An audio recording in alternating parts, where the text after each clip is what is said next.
On Android, you can quickly see when an app was last used, right from your settings. Let's walk through it in under a minute. First, unlock your phone and open the Settings app. Scroll down and tap Apps or Apps and Notifications, depending on your device.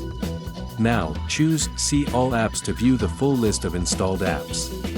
Here you'll see all your apps in a list. Scroll to find the app you want to check, or use the search icon at the top. Tap the app's name to open its App Info screen. On the App Info screen, look under the app name. Many Android versions show Last Used with a date and time right here. If you don't see it there, scroll down and tap App Usage or Usage Details, if available on your device. On supported phones, this opens a screen showing when the app was last opened and how long you've used it today. Some Android versions hide this inside Digital Wellbeing or Device Care. If needed, go back to Settings and open Digital Wellbeing and Parental Controls. From there, tap Dashboard or App Timers to see detailed usage stats, including last open time for many apps. That's it.